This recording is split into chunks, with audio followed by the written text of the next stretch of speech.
quiero, tocante a la semana que entra, quiero reafirmarle eso que comentó Rocío, ¿verdad? Que nos hizo partícipes. Toda la forma va a ser distinta, ¿sí? Entonces, para que nadie así como que, ay, no, aquí lo hacen diferente, ay, lo están haciendo así. ¿Y por qué lo hacen así? Porque así lo han hecho como 100 años. Y literalmente, o más de 100 años, ¿no? Y no lo van a cambiar. Entonces, y está bien porque son formas. Entonces están todos los elementos que nosotros tenemos en una reunión. Alabamos igual, diferente, y va a ser una experiencia distinta, ¿está bien? Pero seguramente bien enriquecedora. Yo estoy seguro y estoy, la verdad, que muy contento por eso, porque es una experiencia enriquecedora para nosotros, porque no somos los únicos, hermanos. Entonces, si ahorita ya somos una ensaladera aquí, ¿verdad? Como de 10 nacionalidades, pues se van a agregar otras poquitas. Y así que a darle gracias a Dios por eso. Muy bien, ¿están listos?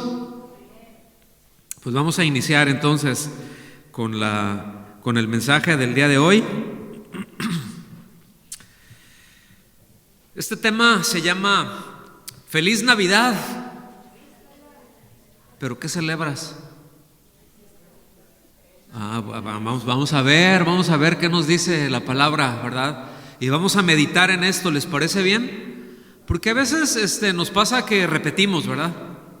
Y nos vamos con la corriente y simplemente repetimos las cosas y no meditamos en la esencia, en la profundidad que tienen algunas de estas. Entonces, yo no sé, ¿alguno de ustedes se puede imaginar celebrando el Día de la Independencia de algún país? Vamos a inventar uno, ¿no? Vamos a celebrar la independencia. No, porque Colombia, porque aquí sí hay colombianos y tiene que ver, quiere decir algo para ustedes, pero espérenme. Un país que lo tengo que inventar porque si no, igual y le atino, ¿verdad? Pero, ¿qué tal Timbuctitán? Una mezcla de Timbuktu y por allá de Afganistán, Chiquilistlán, Pakistán y de todos esos tanes que hay. Pero ¿qué tal si alguno de nosotros dicen, vamos a hacer la celebración del Día de la Independencia de Timbuctitán?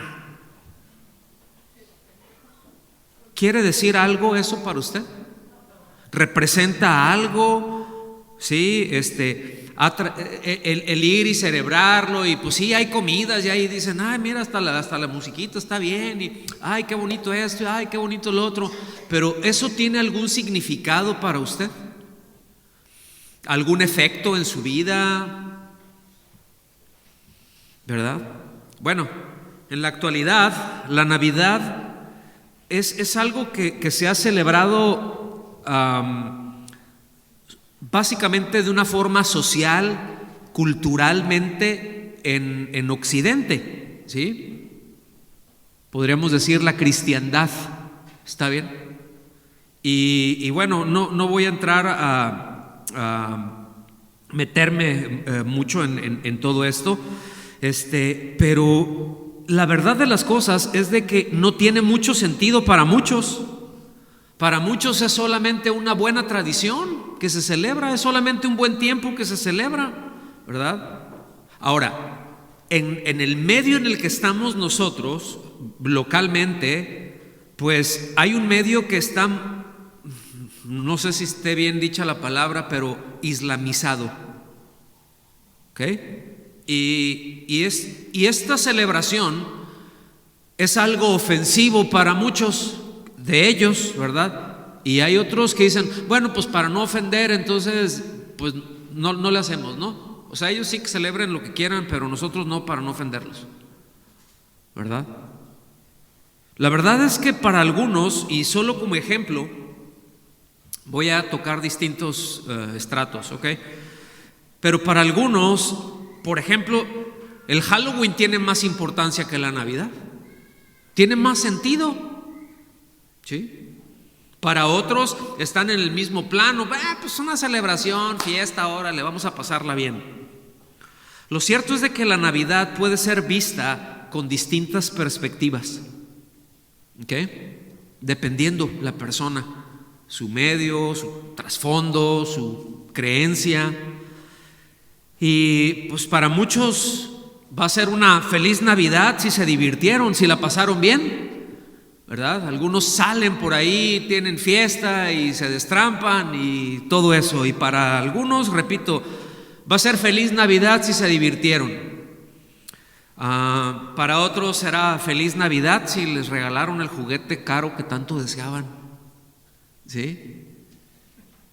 Y pues sí me llegó, ¿verdad? Y pues para algunos será así. Para otros será una feliz Navidad si tuvieron una cena rica en compañía de sus familiares y algo lindo, y eso está bien, eso está muy bien, es algo bueno, es algo deseado, ¿sí o no?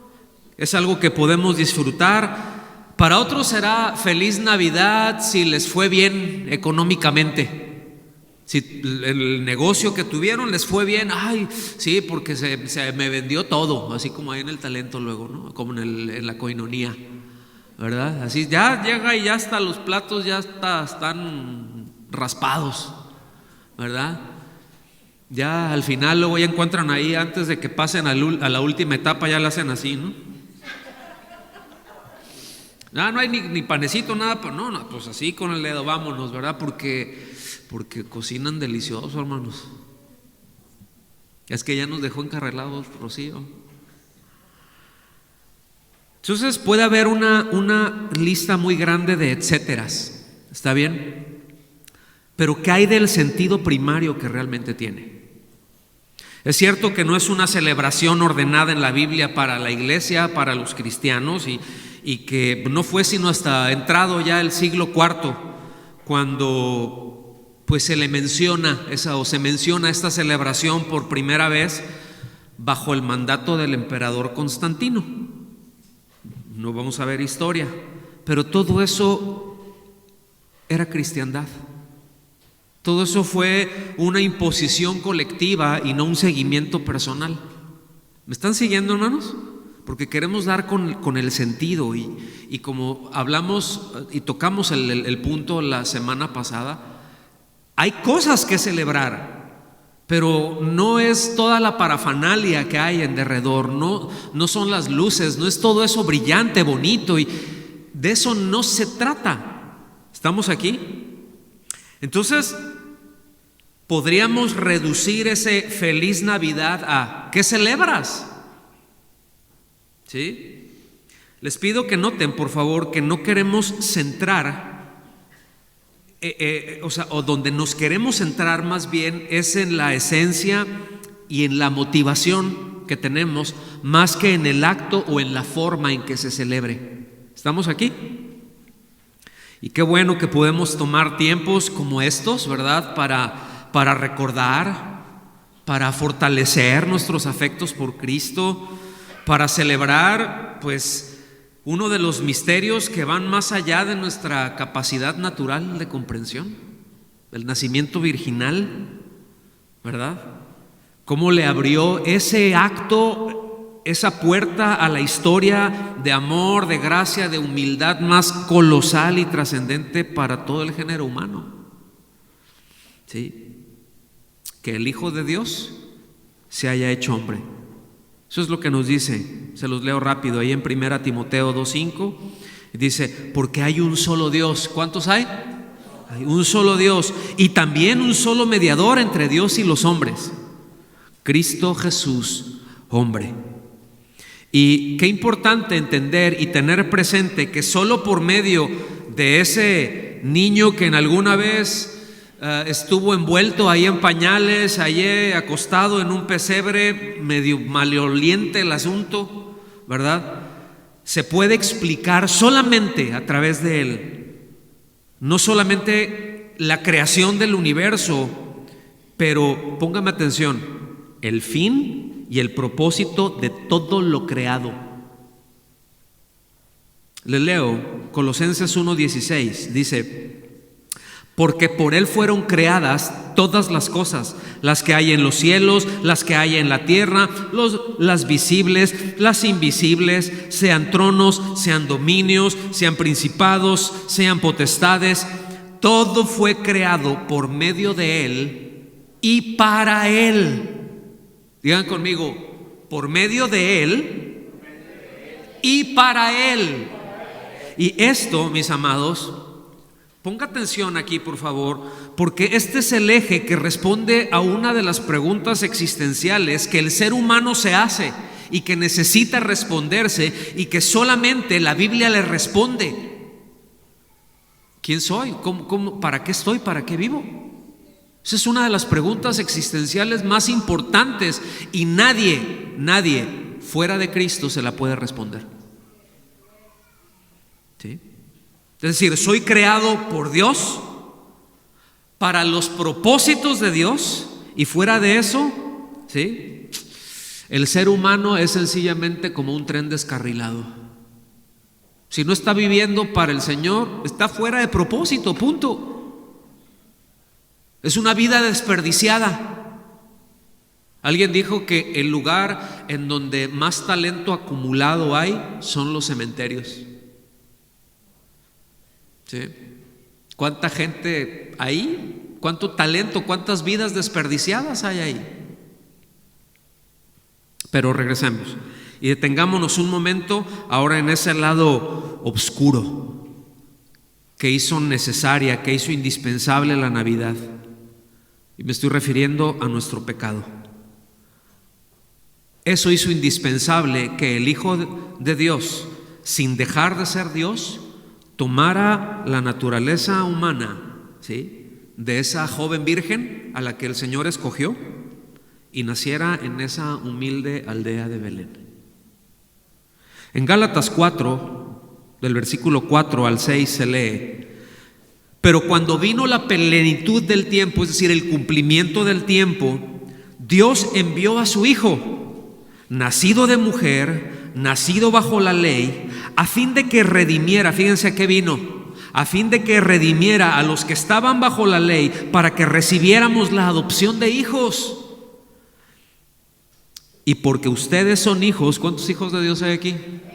Okay. Y porque ustedes son hijos, Dios ha enviado el Espíritu de su Hijo a nuestros corazones, clamando: Abba, Padre. Maravilla, ¿no? Es por su Espíritu que podemos llamarle así. Vengan por favor conmigo a Romanos capítulo 3. Y vamos a ver a partir del versículo 9, y en lo que llega ahí le menciono que Pablo hace algo que solían hacer los rabinos. Pablo, desde los versículos, Romanos 3, del versículo 9 en adelante, pero en los versículos del 10, le estoy poniendo un bosquejo, ¿no? Desde el versículo 10 hasta el versículo 18, hace algo que le llamaban jarás, ¿sí?, que quiere decir ensartar textos o ensartar perlas. También le llamaban collar de perlas. Es decir, tomaba un versículo y tomaban otro y lo metían y no lo citaban y no decían en tal libro está esto, en tal libro está esto, sino que iban diciendo, lo cortaban de acá, tomaban de acá, tomaban de acá. Es decir, es como tomar una perla y meterla en el collar y meterla en el collar, y después de eso ya tienes un montón de textos. Y eso es lo que hace en este pasaje, ¿sí? Hace un collar de perlas. Y en medio de los pasajes que cita,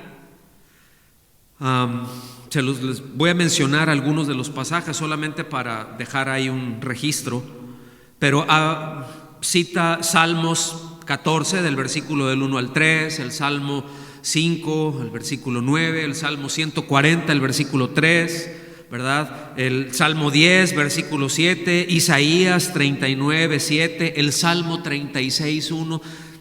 Se pone a ponerle un montón de perlas ahí. Hace un collar hermoso el apóstol Pablo, pero muy confrontador, ¿sí? En medio de todos esos pasajes que él cita, lo que está haciendo es traer la atención, es presentar las evidencias del pecado de una manera universal, de una manera general. ¿Y cómo se manifiesta eso en nuestras maneras de hablar, por ejemplo? O sea, no solamente porque si se dicen cosas, palabras soeces, sino los temas, las cosas de las que se hablan. ¿Sí? Eso está por un lado. Por el otro lado, también nuestro estilo de vida en general. Y todo eso lo condensa ahí y llama a eso la atención. ¿Están listos? Ya les di tiempo para llegar al versículo 9. Dice: ¿entonces qué? ¿Somos nosotros mejores que ellos? Refiriéndose judíos y gentiles, ¿no? Y aquí la respuesta es de que ni son mejores ni son peores, que todos somos iguales, que el pecado no respeta nacionalidad, posición social, no hace diferencias, ¿sí? Dice, de ninguna manera. O sea, hace esa pregunta entendiendo que la respuesta es no. Pero él contesta, dice, de ninguna manera o de ningún modo, o una forma podría ser también, ¿cómo se les ocurre? O sea, ¿cómo se les ocurre? No, por supuesto que no. Dice, porque ya hemos denunciado, es decir, ya hemos comunicado oficialmente el delito. Otras versiones que lo traducen como ya hemos acusado. O sea, ya lo trajimos pues a la mesa, ¿verdad? Ya trajimos el delito a mesa, ya hemos denunciado que tanto judíos como griegos están todos bajo pecado. Es decir, toda la humanidad está bajo pecado. ¿Qué quiere decir esto? Que toda la humanidad es culpable de pecado, es culpable de transgredir la ley de Dios. Todo, fíjense, aún lo que Dios escribió en las conciencias de las personas. Y esto es muy importante tenerlo en cuenta, porque luego está esa pregunta, bueno, y hay mucha gente que nunca se le predicó, no tuvieron la bendición de que se les confiara la palabra de Dios, que era una de las ventajas que decían, bueno, pues esta es la ventaja que tenemos como judíos, ¿no? Decían ellos, bueno, porque nos fue confiada la palabra de Dios. Sí, pero en cuanto a la salvación no hay ninguna ventaja. Es la bendición de que Dios les confió su palabra. Ahorita la tenemos nosotros. ¿Sí? Qué bendición, ¿no? Que tenemos la palabra de Dios, tenemos acceso a ella. Y eso es una honra, pero lo decimos, y bueno, tanta gente que no tuvo eso. Sí, pero Dios escribió en sus conciencias. ¿Estamos aquí? Y miren, no me quiero detener ahí porque no es el tema, pero solamente para dejarlo claro. Prácticamente en todas las culturas pueden ubicar lo que está bien y lo que está mal. Prácticamente en todas las culturas el asesinato es penado, el robo es penado, el adulterio es penado. En muchas culturas, no hay otras que, bueno, pues no es poligamia y etcétera. Pero hay algo ahí en su conciencia que le dicen, esto está bien, esto está mal. Bueno, de acuerdo a eso los juzgará. Y podemos estar seguros, sí, que toda persona en el momento en que toma conciencia sabe que ha hecho cosas que están mal. Si nos leyeran los 10 mandamientos a cualquiera, ¿sí? A ver, ¿cuántos de estos has violentado? A lo mejor dices, no, bueno, no todos, nada más como 2 o 3. Bueno, ya, con uno eres culpable de todo. Qué tremendo. ¿Me están siguiendo hasta aquí, hermanos? Entonces, la evidencia, pues de que nadie está dejándonos evidencia de que nadie goza de un trato preferencial. Por eso dice, todos están bajo pecados. Esto agarra parejo. Todos necesitan un Salvador. Nadie puede salvarse por sí mismo. Versículos del 10 al 12. Y aquí empiezan ya a poner las perlas. Aquí empieza a hacer el collar. Y dice, como está escrito. O sea, les voy a dar les voy a dar evidencias de acuerdo a las escrituras, ¿sí? No a lo que a mí se me ocurre, pero de acuerdo a las escrituras, ¿verdad? Se los voy a describir con la escritura. Les voy a dar las evidencias de la culpabilidad del ser humano con las escrituras. Y dice, no hay justo ni aún uno. O sea, no hay quien se pueda justificar a sí mismo. Dice, ni aún uno. Oye, pero es que es una persona, es que es bien bueno y es bien amable. Ni aún uno. Ni uno. ¿Sí? Todos están inclinados al mal, ¿sí o no? A los niños les enseñamos a hacer lo bueno o lo malo. Ya hay cosas, ya lo malo ya lo traen ahí en el chip, ya lo traen en el software, nomás que se les va actualizando con unas tremendas maneras de desarrollar maldad impresionante. ¿Sí? El asunto es de que llega a haber un momento en donde se cobra conciencia de esa maldad. Hay momentos en los que no están conscientes de eso, y bueno, eso no quiere decir que no son culpables, ¿sí? El Señor les toma por inocentes, eso es aparte, porque no hay conciencia del mal. Y yo les he puesto este ejemplo, unos niños ahí que estén jugando, ¿verdad? Se empiezan a pelear por algún juguete. Si alguno de ellos tuviera algo con qué golpear y lastimar al otro, no dudaría en darle un martillazo o un hachazo o lo que tuviera al otro, ¿sí? A lo mejor se espantaría un poquito, agarraría el juguete y seguiría sin cargo de conciencia. ¿Verdad que sí? ¿Sí o no? Entonces a ellos se les tiene que enseñar a hacer el bien. El mal ya lo traen, o lo traemos, dijo el otro. Y dice, no hay quien entienda. Y aquí no habla de ignorancia, ¿sí? No habla de ignorancia por falta de información, sino de una descomposición moral, porque a causa voluntaria se rechaza lo establecido por Dios. ¿Sí? ¿Cuántas veces nos han dicho, bueno, ¿qué no entiendes? ¿Sí? Ahí le está haciendo uno, luego entre hermanos, ¿no? Ahí uno le está dando látigo y está lastimando al otro, y ya te dije que eso está mal, y al ratito otra vez, y al ratito, y te descuidas y otra vez, ¿no? Bueno, ¿qué no entiendes? Ese es el sentido que tiene. No hay quien entienda, ¿sí? No hay quien busque a Dios. Es decir, hay un egoísmo, hay una inclinación ahí a buscar, ¿verdad? Los propios intereses. No honrar a Dios con su vida, no estar pensando qué es lo que voy a hacer para honrar al Señor con mi vida, para vivir dentro del propósito de Dios. Y si me tengo que negar yo, no pasa nada.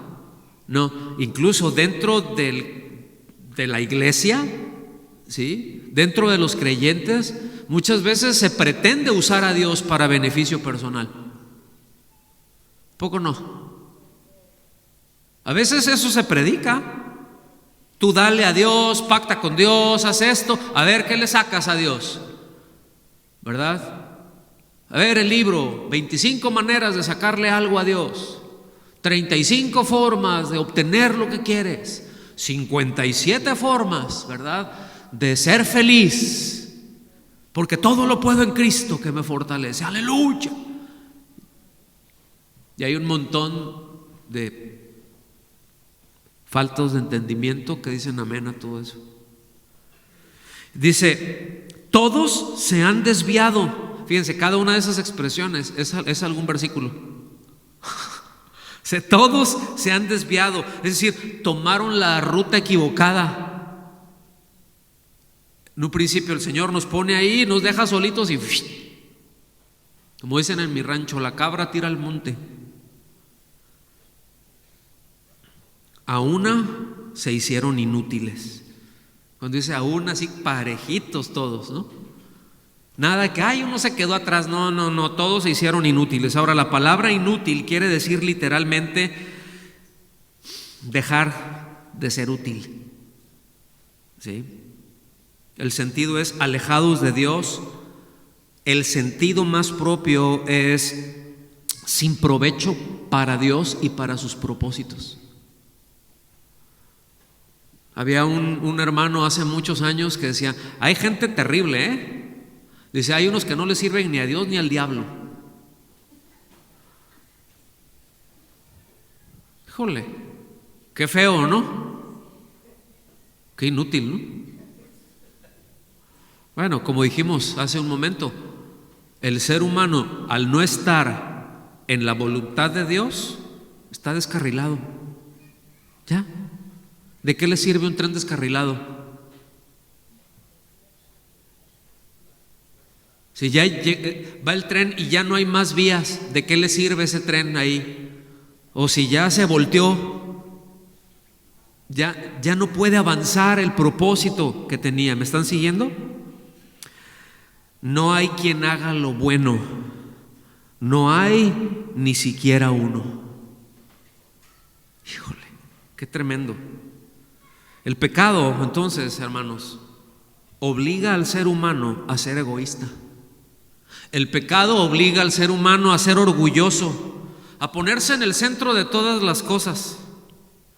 Y este pasaje implica con mucha claridad que cualquier esfuerzo que el hombre pueda hacer o que intente o que haga para religarse con Dios, eso es lo que es religión, son más bien intentos inútiles para escapar de la culpabilidad, para escapar de las consecuencias de su pecado, no para buscar estar en comunión con Él. Me llamaba mucho la atención hace algunos años cuando leíamos, ¿verdad? O que leí la exhortación que hacía Juan el Bautista a cierto grupo que iba a buscarle, ¿no? Porque iba gente, confesaba sus pecados, eran bautizados, estaba preparando, estaba allanando el camino del Señor. Pero de repente llegó un grupito por ahí y que se voltea y les dice: ¿y quién les enseñó a huir de la ira venidera? ¿Sí? Pero antes les dijo algo fuerte. Les dice: generación de víboras. Qué fuerte, ¿no? Y esto cobra sentido. Ustedes saben, bueno, los que no saben se están enterando ahorita, pero de donde nosotros venimos es desierto o semidesértico. Y allá la temporada de lluvias empieza un lunes y termina el viernes, ¿no? Pues listo. Es muy corto, llueve muy poco.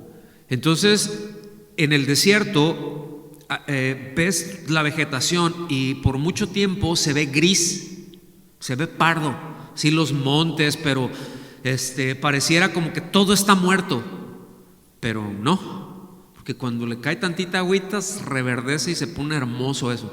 Pero el punto es cuando está seco, es muy fácil que se encienda, ¿verdad? Si usted junta, mire, si usted les avienta un cerillo ahí, les pone tantito fuego, ¿qué cree que van a salir? Un montón de alimañas. Van a salir corriendo del fuego, no porque quieran ser sus mascotas, sino porque no quieren rostizarse. Y eso es luego lo que está en el corazón del hombre, hermanos. La verdad es que muchos se conformarían con que no hubiera cielo y no hubiera infierno. ¿Cómo la ve? El cuadro que pinta entonces es feo, ¿no? Es muy lúgubre. No hay justo, ni uno solo. Nadie entiende, nadie trata de entender su condición. Nadie hace nada por salir de eso y los esfuerzos que hacen son inútiles. ¡Qué feo caso! Y seguimos, porque todavía hay más. Versículo 13 en adelante al 17 dice: sepulcro abierto es su garganta. Fíjese todo el cuadro que está pintando. Yo les dije que este es el lado oscuro, ¿sí? Y esta expresión, sepulcro abierto es su garganta, es un símil como el de una tumba que está abierta, ¿sí? Y que alguien que pasa puede ver la corrupción que está ahí y la puede oler, porque antes hacían eso, ¿sí? Es decir, había algún sepulcro, y generalmente cavaban huecos dentro de la montaña porque era fácil, ¿no? Era más caliza y podían hacer, y ahí los enterraban, ¿verdad? Ahí los guardaban, los ponían ahí, les ponían especias, pero luego cerraban, ponían una piedra y sellaban, porque pues ¿cómo huele un cuerpo? Aunque le pongan incienso y mirras y cosas aromáticas, ya después de 4 o 5 días, y si están allá 40, 50 grados, pues no le cuento lo que le pasa a un cuerpo a esa temperatura. Pero imagínate, pues es lo que está diciendo, son sepulcro abierto sus gargantas. Es decir, dejan salir palabras inmundas con olor fétido, ¿sí? Que lo que deja ver es la podredumbre del corazón. Y como dije hace un momento, no solo que sean palabras soeces, es una grosería, no, los temas. Porque alguien puede hablar de manera muy bonita cosas muy horribles. Y escuche bien, generalmente con las palabras se gestan de los pecados más espantosos. Sí, está ahí en el corazón, pero se articulan, se dicen, ¿sí? ¿Sí o no? Generalmente para cualquier pecado antes pasó por la boca. Póngase a pensar. O sea, se me ocurrió, pero no se queda ahí. Si van y roban, se ponen de acuerdo, ya se habló, ya se expuso corrupción. Y así podría mencionar cualquiera. Generalmente sale por ahí. Sepulcro abierto, ¿sí? Deja ver lo que está ahí en el corazón. Dice: engañan de continuo con su lengua. Pues aquí no me voy a meter, porque lo explica inmediatamente. Dice: veneno de serpientes hay debajo de sus labios, llena está su boca de maldición y amargura. ¿Verdad? Que pueden desear lo peor, que pueden ser llenos de hostilidad, pero que puede ser algo tan sutil, ¿sí? Yo les dije eso hace un momentito. Se pueden decir cosas horribles que matan, que hieren, que lastiman, con palabras muy amables, ¿sí o no? A veces yo no sé a cuántos les ha pasado que preferían, ¿verdad?, que hicieron algo muy feo y que siguen siendo amables contigo, esa persona a la que le hiciste algo, y ahora preferiría que me dijeras cosas feas, ándale, me voy a sentir menos peor. No, claro que no. ¿Sí? Sus pies son veloces para derramar sangre. Híjole. Destrucción y miseria hay en sus caminos. Es decir, van dejando un rastro de destrucción por donde pasan. Van dejando muerte por donde pasan. Y no solamente se refiere pues a muerte que ¿sí? Lo mató y ya. No. Pero hieren, lastiman, ¿sí? Hacen mucho daño. Dice, ahí por donde vas pasando va dejando un tiradero de gente. Versículo 17: y la senda de paz no han conocido, es decir, no saben hacer la paz. No saben hacer la paz, solamente viven, todo tienden al conflicto porque ese egoísmo los lleva ahí, porque esa corrupción en el corazón los lleva a eso. Entonces dígame si no está describiendo con mucha precisión la condición del ser humano, la condición del hombre caído, ¿sí? Y aquí estamos hablando de donde cada uno se hace responsable por sí mismo delante de Dios. Porque no es aquí el asunto, no, bueno, es que somos culpables del pecado de Adán. No, cada quien, la Biblia, eso no lo enseña la Biblia, eso lo enseñó a alguien por ahí, ¿sí? La Biblia enseña que cada uno es responsable por su pecado, ¿sí? Es cierto que en Adán, como representante federal de la humanidad, dice, en Adán todos pecaron, y bueno, ahí estuvo esa separación, y ya nacemos con esa... Hay una naturaleza caída, ¿sí o no? Pero eso es otra cosa. Pero siempre tenemos la oportunidad, porque Dios nos da una oportunidad y otra de volvernos a Él. ¿No le dan gracias a Dios por eso? Entonces fíjese, hermanos, con qué precisión habla, repito, de la absoluta incapacidad también del ser humano de salir de esa condición por sí mismo. Versículo 18: no hay temor de Dios delante de sus ojos. Híjole, qué tremendo, ¿verdad? Todo esa corrupción, cómo se deriva de ese menosprecio a Dios, hacia su palabra, el no creerle. ¿Saben qué terrible es la incredulidad? Qué terrible es, ¿verdad? Y cuando nos habla del temor de Dios, pues habla precisamente de ese medio de cuando nosotros vamos y le adoramos, ¿verdad? La confianza, la obediencia, el servicio. Dice, no hay temor de Dios en ellos. A mí me llama mucho la atención, he estado leyendo por algún tiempo más a detalle el libro de Job. ¿Cuántos han leído Job? Qué tremendo, ¿verdad? Porque hay conclusiones a las que llega bien tremendas. Dice, híjole, la vida es bien injusta. Hay cosas muy feas que le pasan a uno y la vida es bien injusta, pero Dios siempre es justo, ¿sí? Y habla del temor de Dios y él cita, ¿sí? Esto, en Job 28 dice, y dijo al hombre, he aquí el temor del Señor es la sabiduría y el apartarse del mal la inteligencia. Eclesiastés, ¿verdad? Versículos 13 y 14 del capítulo 12 de Eclesiastés se lee así: el fin de todo discurso oído es este. O sea, todo lo que te vengo a decir es esto: teme a Dios y guarda sus mandamientos, ¿sí?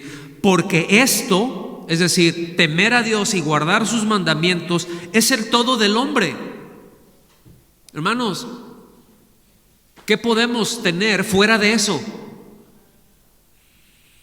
Porque Dios traerá toda obra a juicio juntamente con toda cosa encubierta, sea buena o sea mala. Entonces mejor teme a Dios, ¿sí? Mejor teme a Dios. Vámonos para el final, ¿qué tal? ¿Están listos? Porque aquí ya vimos esa parte oscura. Es tan feo todo eso. ¿Cuántos dicen, híjole, sí está horrible? Sí, pero vienen las buenas noticias. Y por eso son buenas noticias. Porque la situación es terrible.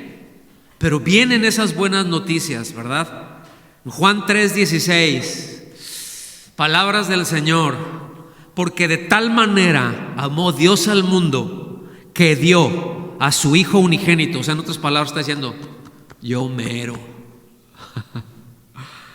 Que dio a su Hijo unigénito para que todo aquel que en Él cree. ¿Para que quién? Todo aquel que en Él cree, no unos cuantos.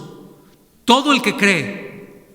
Pero es que se hicieron cosas terribles. Has puesto tu confianza ahí, trataremos con eso, pero has puesto tu confianza así. Ok, todo aquel que cree no se pierda, sino que tenga vida eterna. Y sigue explicando, porque Dios no envió a su Hijo al mundo, o sea, yo diciendo, no envió su Hijo al mundo para juzgar al mundo.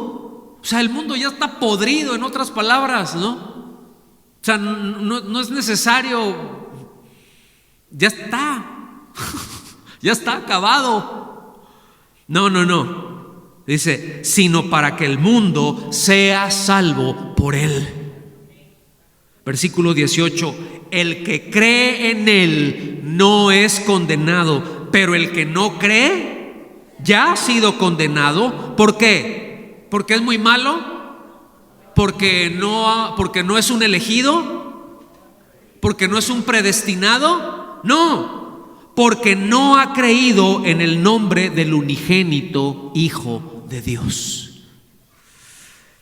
Primera a Timoteo, capítulo 2, versículos 4 al 6. Aquí vamos a ver varias buenas noticias.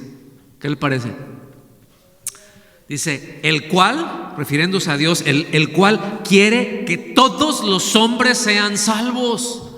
Hermanos, Dios ha dado la provisión para la salvación de todos los hombres. Esto no quiere decir que todos se van a salvar, porque no todos creen. Pero la provisión ahí está. Es un Dios muy generoso, ¿no? Es maravilloso. Él quiere que todos los hombres sean salvos y vengan al pleno conocimiento de la verdad.